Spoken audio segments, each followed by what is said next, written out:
नमस्कार साथियों, स्वागत करते हैं आपके अपने YouTube चैनल में। 40 प्रश्न कर चुके हैं, MCQs लाते रहे हैं समय समय पर और गहराई वाले प्रश्न हैं। एक प्रश्न से कई प्रश्न निकलते हैं, तो आज पढ़ते हैं इन प्रश्नों को आगे। कालक्रम की दृष्टि से निम्नलिखित रचनाकारों का सही अनुक्रम क्या है? तो साथियों, जो सही अनुक्रम आएगा वो है सरहप्पा, पुष्पदंत, अब्दुल रहमान। जहाँ पर अदद रहमान लिख दिया, अब्दुल रहमान आना था। आगे है हेमचंद्र। ठीक है साथियों, तो आपको इसकी व्याख्या समझा देते हैं थोड़ा सा। कालक्रम की दृष्टि से सरहप्पा 8वीं शताब्दी में माने गए हैं। ठीक है, पुष्पदंत 10वीं, अब्दुल रहमान 12वीं और हेमचंद्र 12वीं और 13वीं। अगले प्रश्न पे चलते हैं। अगला प्रश्न है साथियों 42वां। कालक्रम के अनुसार निम्नलिखित आचार्यों का सही अनुक्रम कौन सा है? तो साथियों आपको बताऊँ, पहले रामानुजाचार्य आएगा, फिर निम्बार्काचार्य आएगा, मध्वाचार्य आएगा, फिर आएगा बल्लवाचार्य। ओके, अब इसकी व्याख्या देख लेते हैं इस प्रश्न की। रामानुजाचार्य का समय जो है 1016 ईस्वी माना गया है। कांचीपुरम में इसका जन्म स्थान है, ये आप याद कर लेना है। साथ ही नई चीज़ बता रहा हूँ। निम्बार्काचार्य 1114 ईस्वी में और निम्बापुर इसका जन्म स्थान माना गया है। मध्वाचार्य 1199 ईस्वी, बेलीग्राम में इनका जन्म स्थान माना गया है। और बल्लवाचार्य चंपारण जन्म स्थान है, 1478 ईस्वी इनका जन्म माना गया है। ठीक है साथियों, तो आपने हमें बताना है मध्वाचार्य का जो दार्शनिक सिद्धांत था वो क्या था। ठीक है, उत्तर हमें जरूर बताइएगा। अगला प्रश्न साथियों 43वां प्रश्न है। कालक्रम की दृष्टि से निम्नलिखित ग्रंथों का सही अनुक्रम कौन सा होगा? तो साथियों सही अनुक्रम है ये दूसरा, रस रहस्य, बाविलास और काव्य निर्णय और जगत विनोद। अभी इसकी व्याख्या पढ़ लेते हैं। रस रहस्य 1670 ईस्वी में पुस्तक लिखी गई कुलपति मिश्र के द्वारा। भावविलास जो है देव की पुस्तक है, 1689 ईस्वी में आई। काव्य निर्णय भिखारी दास की पुस्तक है, 1746 ईस्वी में। जगत विनोद पद्माकर की पुस्तक है और लगभग 1803 ईस्वी में आई थी। अगला प्रश्न है साथियों 44वां प्रश्न है। प्रकाशन वर्ष के अनुसार निम्नलिखित रचनाओं का सही अनुक्रम कौन सा है? तो साथियों आपको बता देते हैं, सही उत्तर आएगा तीसरा, मधुशाला एकांत संगीत सतरंगनी और मलन जामनी। इसकी व्याख्या देख लेते हैं। तीसरा विकल्प बिल्कुल सही है। आपको बता देते हैं हरवंश राय बच्चन की रचनाएं हैं। मधुशाला 1935 ईस्वी, मधुबाला 1936 और मधुकलश 1937 में आई थी और निशान मंत्र 1938 में। बाकी भी बता रहे हैं जो बीच की रचना है, एकांत संगीत और मधुशाला के बीच की रचनाएं, जैसे मधुबाला, मधुकल, निशान मंत्र, एकांत संगीत 1939 में और सतरंगनी जो है 1945 में, मिलन जामनी 1950 ईस्वी में आई थी। ठीक है साथियों, जो बहुत महत्वपूर्ण आपको जानकारी मैंने दी है, लिख लीजिएगा। ठीक है, अगला प्रश्न साथी बहुत ज़्यादा इंपॉर्टेंट है। 45वां प्रश्न है। जन्म काल के अनुसार निम्नलिखित रचनाकारों का सही अनुक्रम क्या होने वाला है? तो साथियों आपको बता दो, श्रीकंदर पाठक, अयोध्या सिंह उपाध्याय, हरियोध, जयशंकर प्रसाद, सुमित्रा नंदन पंत। तो पहला विकल्प हमारा बिल्कुल जहाँ पर ठीक होगा, श्रीधर पाठक। ठीक है, इनका जो माना गया है 1859 माना गया है। ओके, अयोध्या सिंह उपाध्याय, हरियोध, इनका जी माना गया है ये जन्म 1865 ईस्वी। जयशंकर प्रसाद 1890 के करीब, आई थिंक। हाँ, सुमित्रा नंदन पंत ये 1900 के माने गए हैं। ठीक है, अब मैं गलत नहीं हूँगा तो देखते हैं इसकी व्याख्या कैसी है।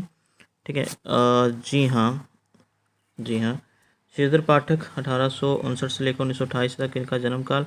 ये आगरा में जन्मे। और अयोध्या सिंह उपाध्याय, हरियोध का मैंने 1865 माना। साथियों कई जगह आपको 1865 मिलेगा। ठीक है, लेकिन 1864 जहाँ पर लिखा हुआ है, तो 1864 और 65 में थोड़ा सा उलझन है। 1947 में मृत्यु, आजमगढ़ में जन्म हुआ इनका। आगे है जयशंकर प्रसाद, इनका जन्म 1889 है, कहीं कहीं 90 भी मिल जाता है, तो जहाँ भी कन्फ्यूज़न है साथियों तो ये सही मानिए आप वैसे, लेकिन 90 भी लिखा हो तो गलत नहीं होगा वहाँ। वाराणसी इनका जन्म है। वाक्य अगला है सुमित्रा नंदन पंत 1900 से लेकर 1977 अल्मोड़ा में जन्मे, उत्तराखंड के। आगे साथियों आपको बता देते हैं कि प्रश्न दे रहा हूँ, सुमित्रा नंदन पंत के बचपन का नाम क्या था, वास्तविक नाम क्या था? ठीक है, जो बोले बचपन का वास्तविक नाम, मूल नाम क्या था, जरूर बताइएगा कमेंट सेक्शन में जाकर। अगला प्रश्न है साथियों 46वां प्रश्न है। क्या है प्रश्न इस प्रकार से, प्रकाशन वर्ष अनुसार निम्नलिखित रचनाओं का सही अनुक्रम कौन सा है? तो बता देते हैं, ये आएगा जी झरना, अनामिका, पल्लव, निहार। ओके, तो इसको देख लेते हैं। निहार जो महादेव वर्मा की, पल्लव पंत की है, अनामिका जे जी है त्रिपाठी निराला जी की, और झरना जो है ये प्रसाद जी की रचना है। आगे पढ़ते हैं साथियों। झरना झरना जो है 1918 ईस्वी में आई थी रचना जयशंकर प्रसाद की, मैंने बताया। और नामिका 1923 ईस्वी में आई थी जी। सूर्यकांत त्रिपाठी निराला। पल्लव जो 1928 ईस्वी में पंत ने लिखा है इसको। निहार जो है 1930 ईस्वी में आई थी, लिख लीजिएगा। आगे साथियों 47वां प्रश्न, प्रकाशन वर्ष अनुसार जयशंकर प्रसाद की रचनाओं का सही अनुक्रम क्या है?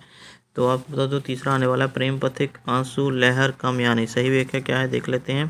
प्रकाशन वर्ष के अनुसार इनका सही अनुक्रम था प्रेम पथिक 1913, करुणालय 1912 लिखा है जहाँ पर, लेकिन आपको बता दो कहीं कहीं 1913 भी आपको देखने को मिल जाएगा। आगे है झरना, ठीक है, 1918, और लहर 1933, और कामयानी 1935। ठीक है साथियों, हालांकि जहाँ पर करुणालय नहीं दिया गया था, ठीक है, लेकिन बीच में प्रेम पथिक के बाद माना जाता है 1913 में करुणालय ही छपी, लेकिन कहीं की 1912 भी है। और जो करुणालय का दूसरा प्रकाशन हुआ था दूसरे संस्करण का 1918 में हुआ था। ओके, अगला प्रश्न साथियों देख लेते हैं, क्या है अगला प्रश्न। प्रकाशन वर्ष अनुसार निम्नलिखित उपन्यासों का सही अनुक्रम क्या होने वाला है? तो साथियों बता देते हैं, तीसरा होगा सूरजमुखी अंधेरे के, शेष यात्रा, ठीकरे की मंगनी, ठीक है, ठीकरे की मंगनी, और आगे आएगा कठ गुलाब, जहाँ पर थोड़ा सा, ठीक है, ओझल हो गया है, कठ गुलाब आएगा।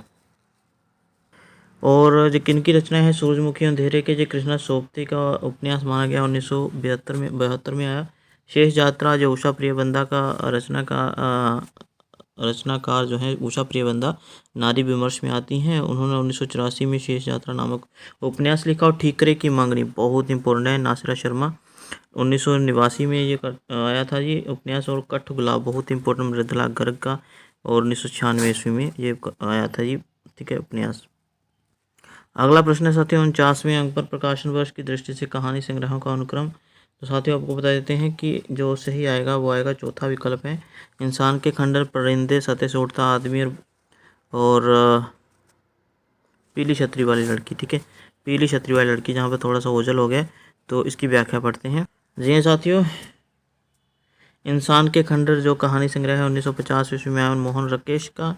कहानी संग्रह आ गया परिंदे जो निर्मल वर्मा का कहानी संग्रह 1960 में।